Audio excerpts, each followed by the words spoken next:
Hi guys, welcome back to the channel. Chainsaw Man episode 10 review. The first scene we get in this episode, we finally see that the battle is over. Aki is at the hospital together with Denji and Powers. Denji's going over a magazine and he's eating an apple, right? Then we get this play fight between Powers or the Fiend, if I may say, and Denji, right? Powers says that, dude, hand over that apple. And Denji says to Powers that, no, you ran away in the middle of a fight, right? And for me, I think Denji handled this quite easily. Man, Powers has been so unreliable in the face of battle, guys. I mean, this lady, you can tell that her priorities are definitely off, right? So Aki wakes up and he asks Denji, how many members of Squad 4 survived. So Denji runs through them to say that it's obviously it's them. Even the guy with the glasses, whom I thought was actually a leader from another division. And obviously Aki is trying to confirm if he normally made it, right? And unfortunately not.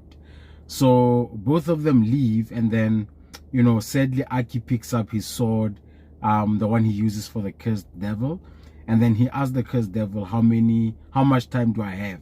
And man, it was so sad because Aki has 2 years left.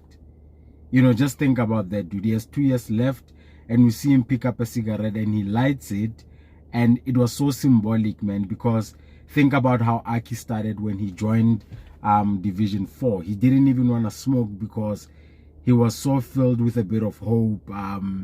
Smoking is bad for you. Now he's just accepted his fate.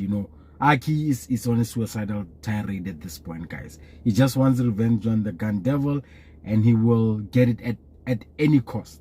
And as he's lighting that cigarette, man, we get the sad scene to see him, remember Himone, and my boy just, he breaks down into tears, man. He cries.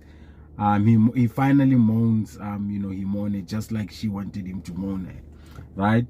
Then we see Denji on the door, then we see Denji on the door, trying to get back into the room, and he can hear that Aki's crying, right? And we get such a great introspective moment from Denji, man. I mean, Denji's talking, he thinks to himself that it only makes sense that Aki's crying. I mean, this guy, he's lost his comrades, he's lost his partner, and then he asks to himself, would I cry if Powers died? Probably not. Would I cry if Miss Makima or Aki even died? He says that if Makima died, he probably wouldn't be sad for more than 3 days because, he has food, he gets to take a bath, which just goes to show you where Denji comes from. Denji really struggled, bro. He was poor, like really in the pits, for that. To him, basic necessities, the things that we take for granted, are such good things to him, which is such a good lesson if you think about it. Like, even us in modern society, we tend to take things for granted, but the fact that you've got food, you've got shelter, you've got internet, or even a car, those things are luxury items. And then Denji asks himself if maybe, when he died, when those devils attacked him in the first episode, if he lost more than, his heart in one way, right? Which makes sense that he didn't just lose it physically, but his inability to cry for Himeno, despite her being like a first friend and somebody who was so nice to him, he couldn't even cry, right? And we cut to Powers, right? And this was such a symbolic scene because if you think about Powers, she's actually a devil. To say that she doesn't have a heart, that's why in the midst of battle, she can just leave, right? And admittedly so, in the earlier episode or the earlier scene, Powers says that she left that battle not because she was scared, but because she got hungry. All the more to just show you that Powers, dude, her priorities are so wrong. Then we see this quick scene where Tendo and Kuroso walk into Aki's room. They find him crying, okay? And they say to him that, dude, we've actually been sent here by Makima from Kyoto to coach, the human members of Division 4. Then we cut back to Denji and Powers. Now they're with Makima, right? They're walking in the cemetery, and Makima explains to them that Denji, it's quite clear at this point that the gun devil is after you. And as such, you know, I need to get you guys stronger so that you're able to defend yourself. Okay? Then Makima introduces them now to this guy who's going to be their teacher. Denji asks them that, are you the one who's going to teach them? Makima says, no, I'm too busy to it. This is the guy who's going to be training you guys to get you stronger to the level that you need to be. Man, we get to see that this guy is the guy who seemingly trained Himeno, and the one who said that Himeno must mentor Aki and protect him, you know, as her new partner. On the bed, he says to them, guys, shut up, okay? I'm going to ask you 3 questions, and you're going to answer them. Number 1, how do you feel about your comrades dying? Okay. Number 2, do you want revenge for them? And the third one, which is that which side are you on, the devil hunters or the human side? So Denji says to him that to the first question, if they did, they did. No, I don't want revenge because it's depressing, and I'm on whichever side takes care of me, right? And Power's rebut is that, well, if they're dead as well, and that I rarely you know, want revenge, okay? And lastly, I'm on whichever side is winning. And then this guy says to them, perfect, you guys are the right candidates, right? And he says to them that I've never actually trained devils. You guys are going to be my first batch, okay? And I mean, these lines of questions were so perfect, and because they expose where the priorities of both Denji and Aki are. I mean, both Denji and Powers are. Powers, she just wants to survive, you know, drink blood, eat food. And then Denji, he just wants a normal life. That's all he's ever wanted for himself, dude. He just wants to be able to bath, eat food, have a comfortable life, okay? So this teacher, this master, he says to Denji and Powers to refer to him as teacher, right? He likes being called teacher. And he says that he's from Special Division 1. So immediately he hugs both Denji and Powers, seemingly hugs both of them, right? And immediately, dude, he strangles both of them and crushes their necks, okay? And then he reveals that biologically both Powers and Denji are like humans, but the only difference is that when they get blood, they can regenerate. That Powers is seemingly immortal and Denji is definitely immortal as the chainsaw devil, I guess. Bro, this guy is a straight savage because he says that growing up he was always strong and he always wanted stronger toys because he used to break normal toys, right? And the caveat or the reveal is that both Powers and Denji are those strong toys who he can break as much as he wants. Yo, this dude is a savage, bro. And he says that it's a problem that Denji, that Gun Devil wants Denji, and he keeps on getting his ass beat, dude. And it makes sense. I mean, Denji hasn't received any formal training, right? He's just been there fighting, trying to get stronger, and he's winging it, you can tell. That's why all of the time he gets his ass handed to him, right? So he says to them that once he's done with them, both of them are going to be freaking badasses. Then we cut to Aki and to Rosso in Aki's room, right? And then we get to see Aki try to summon the fox spirit, and it doesn't appear. And then this confirms, or this answers my previous question, which is that when these devils get killed in the context of being summoned from a contract perspective, are they permanently dead or not? But it looks like no, they are not. And that the fox spirit is probably angry at Aki because he got it cut up, right? So Tendo says that, dude, we've got to get you stronger devils and you must be willing to make sacrifices.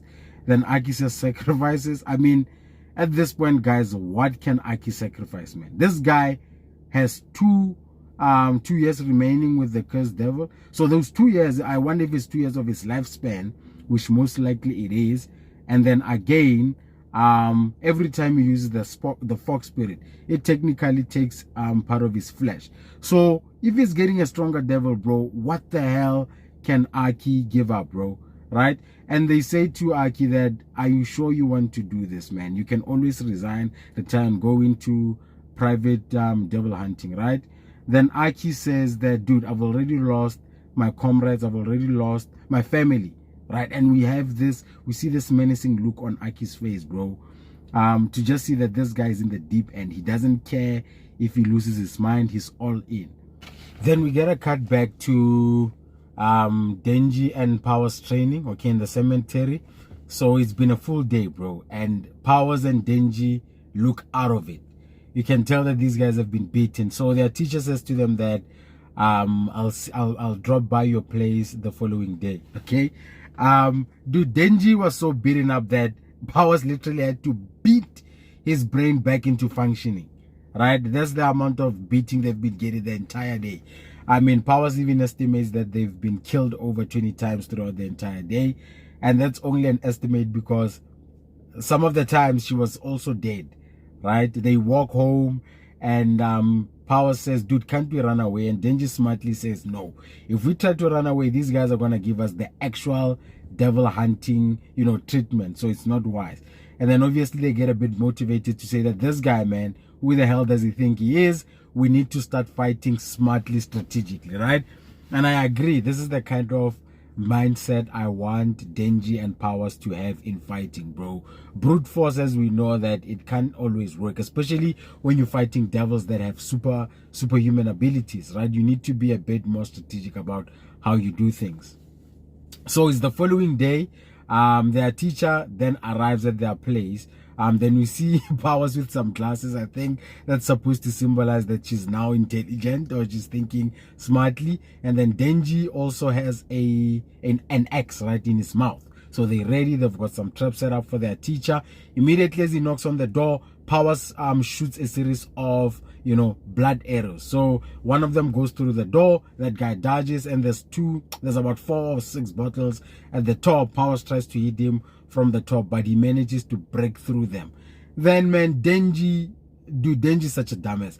Denji comes through and he tries to engage this guy in close combat with that X. I mean, that guy debilitates Denji with one kick. One kick cripples Denji onto the floor, bro. I mean, Denji, come on. You're not at that level yet that you think you can take on this guy in hand-to-hand combat, right? This dude is probably like a martial art expert, as we've seen. Then he says to Denji that I'm going to get some more drinks. Okay, Denji tries to wake up and this guy straight up puts a knife through Denji's skull. He says to Denji, another lesson. Beasts like you should never trust what a devil hunter says, right? Tendo says to Aki that there's only 2 members of the public safety devil hunters who have a pact with this devil, right? One of them had to give up half of their lifespan and the other one had to give up their sight as well as their taste and smelling abilities. So I wonder, bro, if one of them is Makima, right? If it's Makima, did she give away half of her lifespan? Yeah. And then fortunately Aki walks in, and for Aki, man, I mean, at this point, bro, what's even the point? You've got 2 years left with the curse spirit. Now you're about to give up something even more stringent with the this future devil, right? So yeah, I wonder what it is. They say Tendo says that hopefully he can get a bargain. I also hope so, bro. I hope this devil can see through Aki to say that this guy has given up so much, right? But I doubt. Okay. And then again, if this is the future devil, how did they manage to capture this thing, right? And then obviously we see Aki staring at it, and it's this big ass eye. It's looking at him and he's looking at it, and that's it for this episode, bro. Again, great episode. I'd score this a 5 out of 5. Definitely good drama writing, bro. Chainsaw Man among one of the best written enemies out there. I hope they don't drop the ball on this. But guys, if you like the review, please leave a like. Subscribe to the channel if you like the reviews, and leave a comment. Let me know what did you like about this episode. What was your favorite moment? And yeah, I'll check you guys next time.